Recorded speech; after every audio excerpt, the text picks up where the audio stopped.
ओम शांति। आज के मीठे मीठे प्यारे प्यारे शिव परम पिता परमात्मा निराकार भगवान गीता के भगवान के महावाक्य हैं। आज ज्ञान सागर ज्ञान दाता हमारा परम शिक्षक परम सतगुरु माँ बाप सर्वोच्च श्री श्री की श्रीमत ईश्वरीय महावाक्य। बाबा ने कहा, मीठे बच्चे, सब संग तोड़ मुझ एक बाप से योग लगाओ तो तुम मेरी पुरी में आ जाएंगे, अंत मते सो गति हो जाएगी। आज के मुरली का प्रश्न है, जो साइलेंस की अवस्था में जाने का पुरुषार्थ करते हैं उन्हें क्या अच्छा नहीं लगता?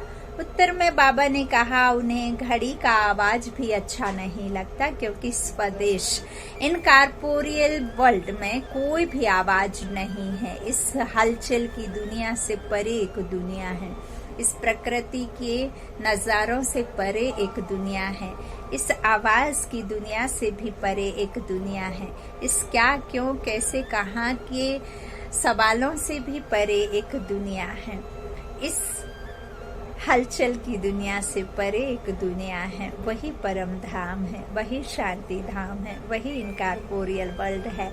तो उस कॉर्पोरियल वर्ल्ड इनकॉर्पोरियल वर्ल्ड में कोई भी आवाज नहीं है, इसलिए तुम वाणी से परे जाने का पुरुषार्थ करते हो। तुम्हें अशरीरी हो, अपने स्वधर्म में टिकना है, बाबा के देश को बाबा सहित याद करना है। गीत है, भक्तों की फरियाद सुनी भगवानो बाच, यह है योग आश्रम, तुम यहाँ बैठे हो। आज का गीत बहुत ही प्यारा, भक्तों की फरियाद सुनो भगवानो बाच, यह है योग आश्रम, तुम यहाँ बैठे हो योग कमाने। यह परमात्मा तुम आत्माओं से इन ऑर्गन्स द्वारा बात कर रहे हैं। किनके ऑर्गन्स का आधार बाबा ने लिया है? ब्रह्मा बाबा के ऑर्गन्स का आधार बाबा ने लिया है। तुम आत्माएं अभी किसकी याद में बैठे हो? आत्मा कहती है, अहम आत्मा तत्वम। हम सब आत्माएं उस परम पिता परमात्मा की याद में बैठे हैं। यह योग किसने सिखाया? भगवानो बाच, मैं सभी आत्माओं का पिता हूँ अथवा फादर हूँ। मैं इस शरीर द्वारा तुमको योग सिखलाने के लिए टीचर बना हूँ। यह तो सहज समझाते हैं, कहते हैं जब जब अति धर्म ग्लानि होती है तब मैं आता हूँ।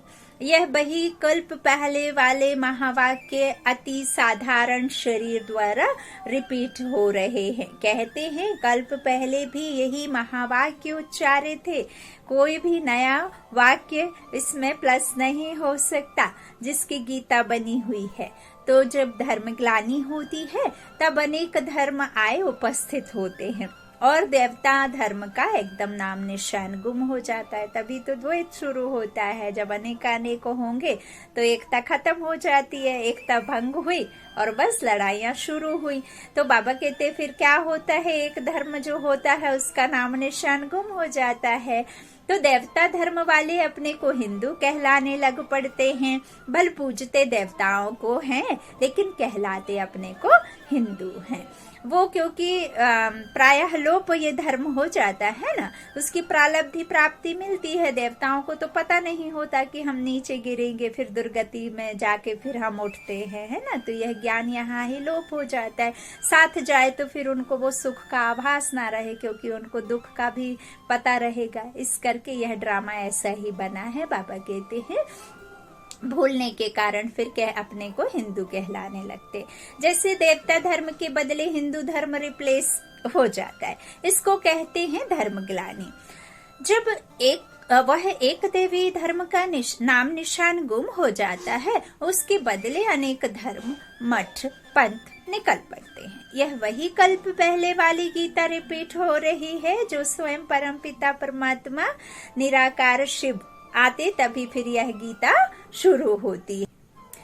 यह भगवान वाच दूसरा तो कोई कह नहीं सकता। वही आकर फिर वही गीता के महावाक्य रिपीट कर रहे हैं। यह महावाक्य और कोई शास्त्रों में नहीं है, गीता में है भगवान वच। भगवान खुद समझाते हैं, कहते हैं जब अनेक धर्म हो जाते हैं, कलयुग की अंत आकर पहुंचती है, जब घनघोर अंधियारा हो जाता है। घनघोर अंधियारा माना एकदम काली रात, अमावस्या की काली रात। विश्व की हर एक मनुष्य आत्मा जब तक यह नहीं कहती कि मैं दुखी हूँ, तब तक परमात्मा का ड्रामा में पार्ट भी नहीं है। किसी न किसी वजह से, किसी न किसी कारण से, किसी न किसी उलझन से, मुश्किल से, परेशानी से, बीमारी से जरूर उस परमात्मा को पुकारती है। तब फिर जाकर के परमात्मा का ड्रामा में पार्ट है, तब वो अवतरण होकर के हम आत्माओं के पास मुक्ति, जीवन मुक्ति को दिलाने के लिए आते, रास्ता दिखाते स्वर्ग का। तो बाबा कहते हैं वही आकर फिर वही गीता के महावाक्यों को रिपीट कर रहे हैं। यह महावाक्य और कोई शास्त्रों में नहीं है, गीता में है भगवान वच। भगवान खुद समझाते हैं, कहते हैं, क्या कहते हैं कि अनेक धर्म जब हो जाते हैं तब मैं आता हूँ। तो बाबा कहते हैं कलयुग की अंत आकर पहुंचती, तब कल्प के संगम पर मैं आता हूँ, क्योंकि कलयुग को कहा जाता है तमो प्रधान, सतयुग को कहा जाता है सतो प्रधान। सतो प्रधान माना 100 सुख होना, तमो प्रधान माना 100 सुख दुख होना और 100 सुख खो जाना। तो जहाँ परम पिता परमात्मा का गॉड गॉडेस राज्य अथवा देवी देवताओं का राज्य चलता है, वह भी इस ही स्टेज पर चलता है। कोई ऐसा नहीं है कि नीचे एक पाताल है, ऊपर एक आकाश में दुनिया है, एक इधर है, ऐसा नहीं है।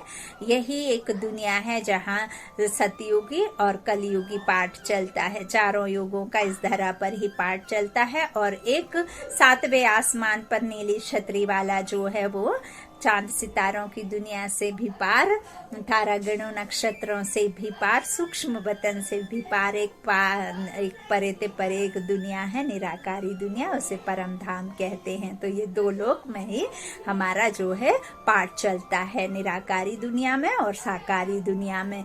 तो बाबा कहते हैं इस तरह से इस पर ही चलता है पाठ। बैकुंठ कोई दूसरी जगह नहीं है।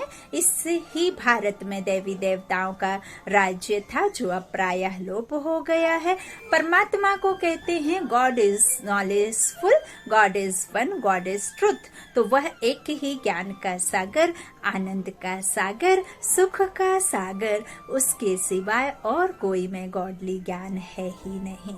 जो जैसा है वैसा ज्ञान देगा, और जो परम पिता परमात्मा जो एवर प्योर है, वही तो प्योरिटी का ज्ञान देगा। अब जो अनप्योर होते, नीचे उतरते, वो कैसे आपको ऊपर उठा सकते हैं, है ना। तो कोई में गॉडली ज्ञान है ही नहीं। वो ज्ञान का सागर है तो ज्ञान दाता भी है। वो अपने पास ज्ञान रख कर क्या करें, उन्हें तो इस संसार में आना ही नहीं, है ना। तो बाबा कहते हैं तो दूसरा कोई को ज्ञानी कैसे कह सकते हैं। वह कहते हैं कि यह नॉलेज देने के लिए मुझे ही आना पड़ता है। अब बाप के खानदान का, बिरादरी का नॉलेज तो बाप को ही पता होगा। हाँ, बच्चों को तो अपना थोड़ा बहुत पता होगा, है। तो बाबा कहते हैं फिर मुझे ही आना पड़ता है। जब तक वह स्वयं आकर नॉलेज ना देवे, तब तक कोई नॉलेजफुल नहीं बन सकता।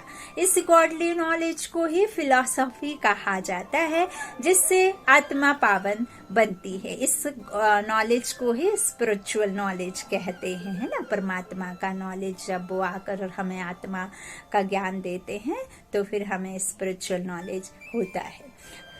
अब प्रश्न उठता है कि तुम यहाँ किस लिए आए हो। तुम कल्प पहले मुआफिक फिर से आए हो।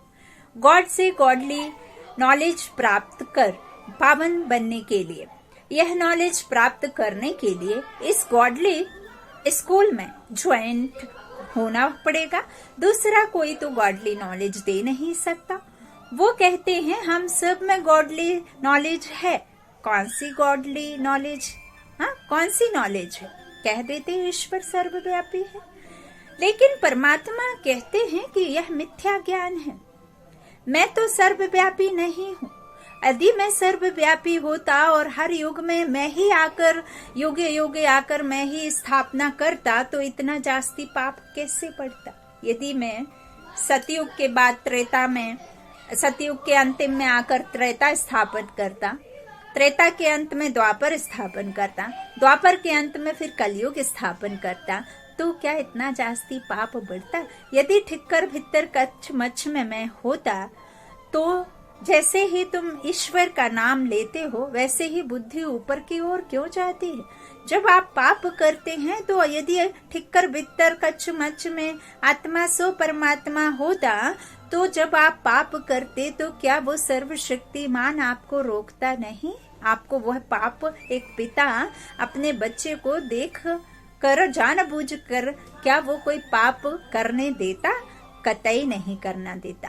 क्या वो दुख देता? नहीं देता। ये हमारे कर्मों के बीज जो हमने बोए हैं उसी का फल हम खा रहे हैं। तो इसमें ईश्वर ना तो सर्वव्यापी है और ना ही उसने हमें दुख दिया है। बाबा कहते हैं इस तरह से मैं सर्वव्यापी नहीं हूँ, मैं तो जो हूँ जैसा हूँ तुम बच्चों के आगे प्रत्यक्ष होता हूँ। जब तक मैं अपना ज्ञान स्वयं आकर ना सुनाऊं तब तक मुझे कोई जान नहीं सकता। जानी जानन हार जब आए तब खुद का ज्ञान और हम आत्माओं का ज्ञान दे, और ना कोई मेरे पास पहुंच सकता है। इसलिए मुझे आना पड़ता है और मैं आता हूँ कल्प के संगम पर बस। और जब मैं आता हूँ तब यह ज्ञान देने वाले डॉक्टर ऑफ फिलॉसफी साधु महात्मा बहुत हैं, वह भी यही ज्ञान देते हैं कि हम सब परमात्मा हैं। अब एक तरफ कहते हैं परमात्मा एक है, दूसरे तरफ उन्हें की अनेक मतें। अब किसको मानना चाहिए? उन्हों को गॉड ने तो मत नहीं दी ना, संत महात्माओं को, ज्ञानियों को, जो खुद को श्री खुद को भगवान कहते, खुद की पूजन करवाते, बाबा कहते हैं उनको तो मैंने ज्ञान नहीं दिया है, मैंने तो मत नहीं दी है। तो एक तरफ है गॉड की एक मत, दूसरे तरफ इतनी अनेक मत है। तब परमात्मा कहता है इतने सब अनेक मत को हलास कर एक मत स्थापन करने मुझे आना पड़ता है। कल्प कल्प का यह प्रोग्राम मेरा अनादि नोंधा हुआ है। दूसरे किंग आदि का तो 8-10 दिन का प्रोग्राम रखते हैं, लेकिन परमात्मा का तो कल्प कल्प का प्रोग्राम आदि अनादि गीता में नोंधा हुआ है। ब्रह्मा के गुप्त वेश में ब्रह्मा तन में आकर कहते हैं कि मैं वही कृष्णपुरी स्थापन करता हूँ जहाँ होली गॉड गॉडेस, राजा रानी तथा प्रजा होते हैं। तो वह स्थापन कर फिर कृष्ण के रूप में वहां जन्म लेते हैं। यह तो बिल्कुल साफ बता रहे हैं बच्चे।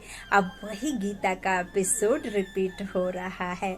मौत है सामने, इसलिए सभी संग तोड़ मुझे एक परमात्मा से संग जोड़। योग लगाओ तो अंत मते सो गते हो जाए। बाबा कहते हैं इस तरह से मेरे से ही योग लगाना पड़ेगा, तुम मेरी पूरी में आ जाओगे। परमात्मा इस तन में बैठ अपने बच्चों आत्माओं को कहता है, मीठे बच्चे मैं अपने अनादि प्रोग्राम प्रमाण आया हूँ। अब विनाश सामने है, इसलिए मुझे मुझ बाप से योग लगाओ और सभी संबंधियों को भूल जाओ, अथवा सब दीवे बुझाकर एक दीवा जगाओ। इसका मतलब ये नहीं है कि सबको छोड़ छाड़ के चले जाना, नहीं, बुद्धि योग उससे लगाना और सबसे तोड़ निभाना। बाबा कहते हैं सबको, सब संबंधियों को भूल जाओ अथवा सब दीवे बुझाकर एक दीवा जगाओ। किसकी स्मृति में रहना है? कौन से दियों को जलाना है? आत्म रूपी दिए को जला उस परमात्मा को याद करना है। तुमको बाबा कहते मैं तुमको पापों से मुक्त कर अपने पास बिठा दूंगा इस तन द्वारा। स्वयं परमात्मा बोल रहे हैं, कैसा सहज समझाते हैं। कहते हैं भल घर में जाकर योग लगाओ, वापस तो सबको जाना है। ऐसे तो नहीं कि सिर्फ बूढ़े जाएंगे, बच्चे बच जाएंगे। देखो जापान में बॉम्ब छोड़ा तो छोटे बड़े जानवर पंछी सब मर गए। अब इसमें आप कैसे कह सकते हैं कि बच्चों का उम्र जो है वो 60 वर्ष या 70 वर्ष ही चलेगा तभी उनका वानप्रस्थ अवस्था, या तभी वो भक्ति या भगवान को पूजेंगे, भगवान को याद करेंगे, अभी उनका उम्र ही क्या हुआ है। तो बाबा कहते हैं एक बॉम्ब से जानवर सब मर जाते हैं या सिर्फ बूढ़े मर गए। क्वेश्चन बाबा करते, क्या सिर्फ बूढ़े जाएंगे? नहीं, सब जाएंगे। तो वह तो छोटी रिहर्सल थी, अभी तो बहुत इम्प्रूवमेंट हो रही है विनाश के लिए, तो देख रहे हो ना, छुपा तो नहीं है। बॉम्ब्स तैयार है, हिस्ट्री रिपीट अवश्य होगी। तो तुम मुझ परमात्मा को याद करो, दूसरा ना कोई। जैसे मीरा को एक गिरधर ही याद था और सब लोकलाज कुल की मर्यादा छोड़ दी, वैसे ही तुम मुझ परमात्मा को याद करो। दूसरे जो मामा चाचा याद पड़ते हैं उनका संन्यास करो बुद्धि से। यह सब कलयुग के बंधन है। तुम मेरे से योग लगाने से ही मेरे से मिल सकते हो। जब अपने को बच्चा समझे, बाबा से योग लगाए, तब वो खुशी आवे। लेकिन उल्टा योग लगाते तो वह खुशी नहीं आती और कहते हैं कि बाबा साथ नहीं देता। अब बाबा साथ कैसे दे? जब आपको शरीर ही संबंध याद आएंगे, उसी में उलझे रहेंगे, तो सुलझेंगे कैसे? गुत्थी को सुलझाने के लिए सबसे पहले तो खुद को, जो आपका नहीं है उसे छोड़ना होगा, और जो आपका है उसे याद करना होगा।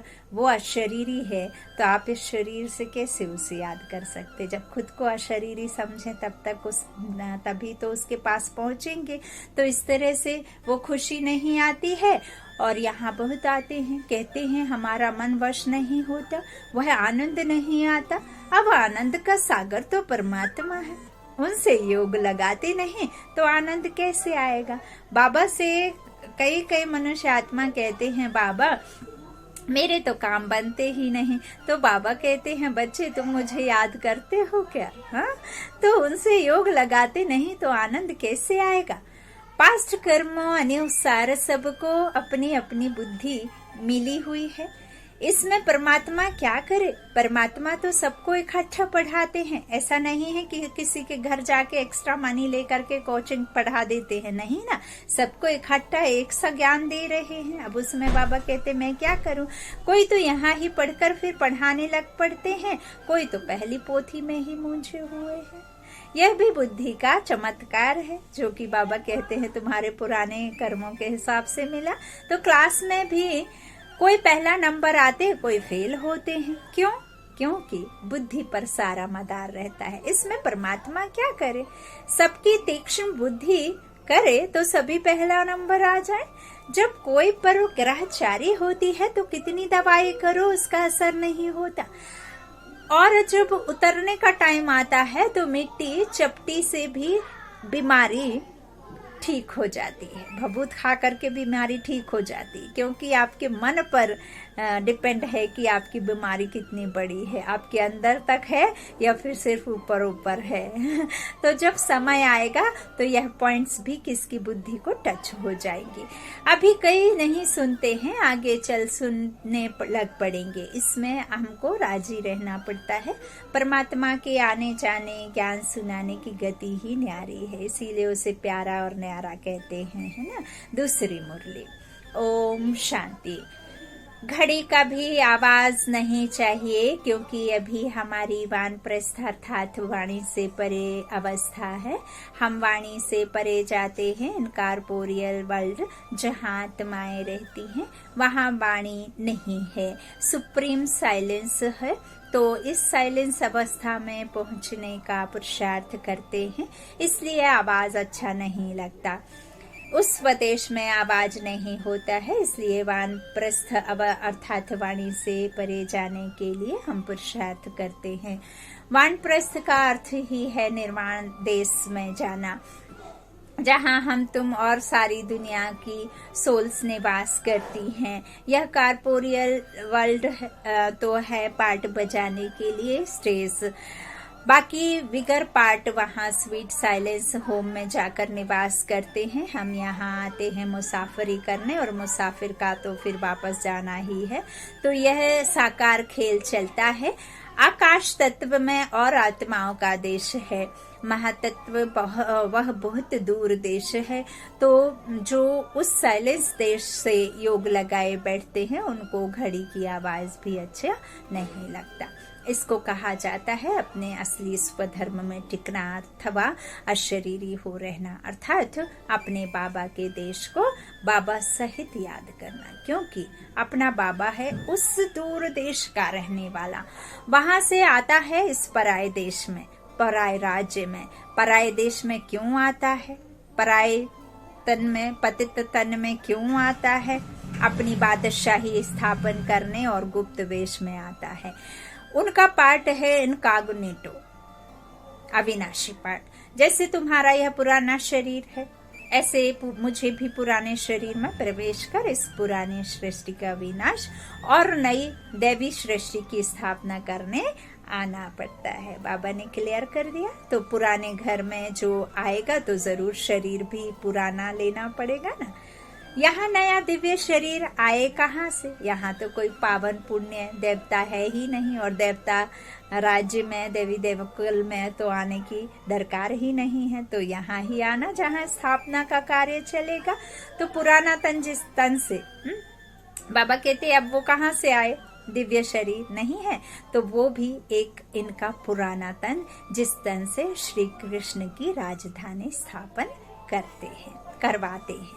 तो इनके पास जो आते हैं उनको पहले साक्षात्कार भी उस बैकुंठ का होता है ना साक्षात्कार। ब्रह्मा बाबा को नदी किनारे बैठे थे वाराणस में, तब फिर उनको हुआ। तो बैकुंठ की बाल लीला, रास लीला देखते हैं। और जब उनको साक्षात्कार हुआ तो उन्होंने भी यही कहा था कि प्रभु ये क्यों, बहुत रोए थे। और फिर उनको जब पता चला कि मैं नारायण हूँ, मैं जिसका चित्र रख करके सो रहा हूँ, जिसको मैं पूजता हूँ वही मैं हूँ, तो फिर उन्होंने सेकंड्स में सब कुछ बलिहार किया, त्याग दिया, मन बुद्धि से समर्पित हो गए और अव्यक्त स्थिति में रह करके 18 घंटे अपने शरीर से बाहर रहते थे ना। तो इस तरह से बाल लीला, रास लीला देखते हैं बैकुंठ की, अथवा विष्णु का साक्षात्कार करते हैं। क्योंकि अगर सुप्रीम सोल का साक्षात्कार कराए तो वह समझ नहीं सकेंगे, क्योंकि सुप्रीम सोल बिंदी है, बिंदी का साक्षात्कार होता नहीं। तो इसलिए बाबा ने साक्षात्कार किसका कराया? बैकुंठ का। तो बाबा कहते मैं अपना साक्षात्कार कराऊं तो समझ नहीं सकेंगे कि यह क्या चीज है, क्योंकि उस बाप का तो कोई को पता नहीं है। बाबा कहते हैं इसीलिए फिर मैंने ऐसा किया। अब बाबा का तो पता नहीं है कि यह कोई परमात्मा है, भले पूजा करते हैं लेकिन जानते कोई नहीं। वो तो कहते हैं परमात्मा सर्वव्यापी है, तो सब परमात्मा हो गए। बाकी शिवलिंग के ऑक्यूपेशन का तो कोई को पता नहीं है कि यह हमारा परमपिता है, जो आकर स्थापना, विनाश, पालना करने अर्थ 3 रूप धारण करते हैं। वह तो इसी समय आकर अपना ऑक्यूपेशन बताते हैं और कहते हैं जिसको बैकुंठ की बादशाही का वारिस बनना हो तो यहाँ आकर मेरा बच्चा बने। मैं उनको संपूर्ण निर्विकारी बनाए अपनी राजधानी में ले जाऊंगा। यह आता ही है सभी मैली सोल्स को प्यूरिफाई बनाने। इससे प्रकृति भी पवित्र बन जाती है, सब कुछ सत्व प्रधान बन जाता है। अभी सब कुछ तमो प्रधान है, वहाँ तो सोल्स भी प्योर, तो 5 तत्व भी प्योर होते हैं जो किसी को दुख नहीं देते हैं। है ही डीटी वर्ल्ड, तो फिर क्या? इस समय वह डिटीज्म की फिलॉसफी गुम हो गई है। कोई को पता नहीं कि डीटी वर्ल्ड भी यहाँ थी। वो समझते हैं कि ऊपर आकाश में कहाँ देवताएं रहते हैं, लेकिन उनके चित्र यहाँ हैं, हिस्ट्री यहाँ है, तो जरूर यहाँ हो गए होंगे। यह दुनिया तो सदा चलती रहती है, प्रलय तो कभी होती नहीं है। जब विनाश हो जाता है तब तो सभी सोल्स चली जाती हैं। बाकी दैवी धर्म यहाँ स्थापन हो जाता है। जैसे अनाज होता है तो सब नहीं खाया जाता है, बहुत खाया जाता है, थोड़ा बहुत बचाया जाता है बोने के लिए, नहीं तो बीज कहाँ से आवे। अगर प्रलय हो जाए तो अनाज भी खलास हो जावे। और फिर बाबा कहते महाप्रलय तो होती नहीं, एक मुट्ठी भर आदमी लोग बचते हैं, उनसे फिर स्थापना का कार्य चलता है। महाप्रलय हो जाए, अनाज भी खलास हो जावे, तो फिर बोने के लिए अनाज कहाँ से आवे, जो दूसरा निकले, बीज तो चाहिए। तो अनाज भी जैसे अनादि है ही, तो मनुष्य भी है ही। तो परमात्मा जैसे कुछ बीज बचाए, बाकी सबको ले जाते हैं, जिससे फिर सृष्टि की वृद्धि होती है। बाप कहते भी है कि मैं अनेक धर्म विनाश कर एक धर्म स्थापन करता हूँ। ऐसे तो कहते नहीं है कि मैं प्रलय कर देता हूँ। बाबा कहते हैं क्या? बाबा तो कहते हैं महापरिवर्तन करता हूँ, है ना। यह महापरिवर्तन का कार्य चल रहा है। बाबा कहते हैं मैंने ऐसा तो कहता नहीं हूँ कि प्रलय कर देता हूँ। यह सब अंतिम जन्म, यह सबका अंतिम जन्म है। फिर मृत्यु लोक में कोई का जन्म नहीं होगा, सब चले जाएंगे, उसमें थोड़े बीज बच जाएंगे, जिससे धीरे धीरे बढ़कर त्रेता के अंत तक 33 करोड़ देवताएं होते हैं।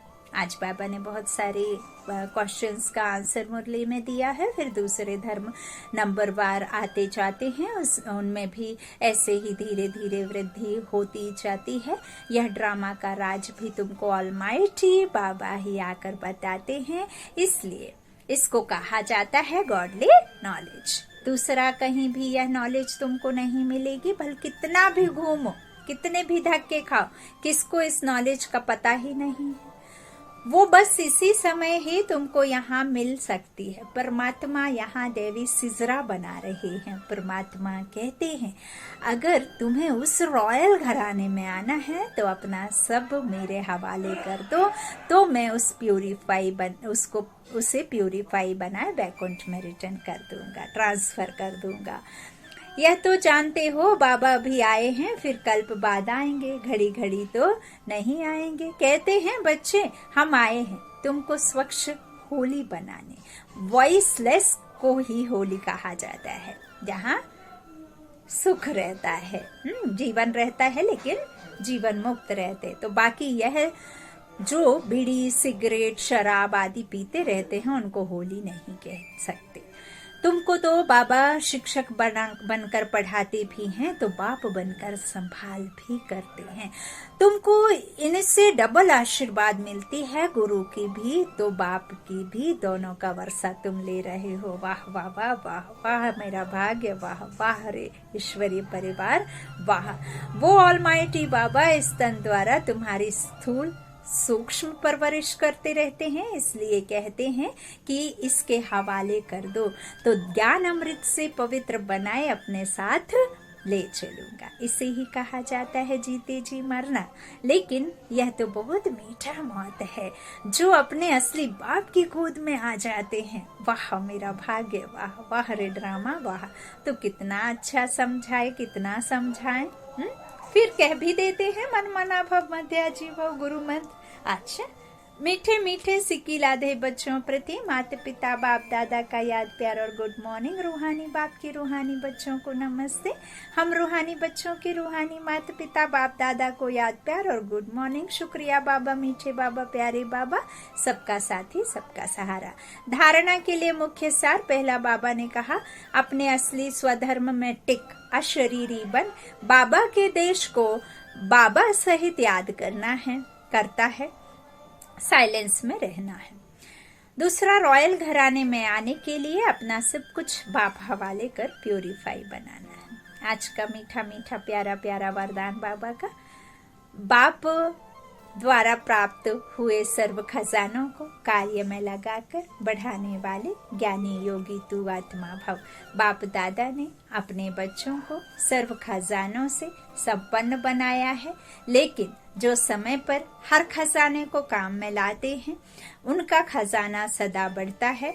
वे कभी ऐसे नहीं कह सकते कि चाहते तो नहीं थे लेकिन हो गया। और खजाने आपकी अष्ट शक्तियां हैं, आपके आत्मा के निज गुण हैं, जिन आत्मा के निज गुणों के द्वारा जब आप दैवी गुण धारण करेंगे, धारणा कर उनका स्वरूप बन साक्षात्कार सबको कराएंगे, उसे ही खजाना कहते हैं। तभी फिर आप देव कुल में आते हैं। तो बाबा कहते हैं ऐसा नहीं कह सकते थे कि नहीं चाहते थे लेकिन हो गया। खजानों से संपन्न ज्ञानी योगी तू आत्माएं पहले सोचती हैं फिर करती हैं।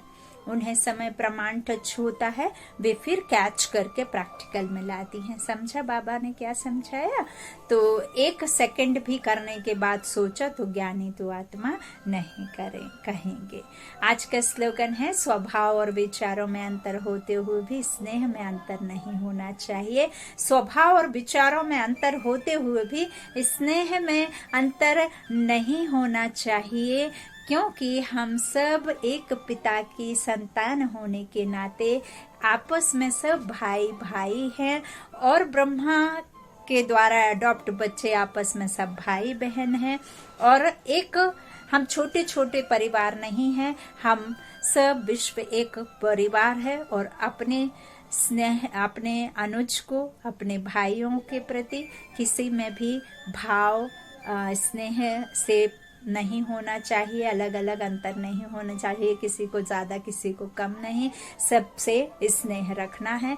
ईश्वर परमपिता परमात्मा जिसे हम प्यार से मीठा मीठा बाबा कहते हैं, वो बाबा अपने किसी भी बच्चों को कभी भी ना तो ऐसा कि बाबा किसी को कष्ट देते हैं, किसी को कम किसी को ज्यादा देते हैं, नहीं।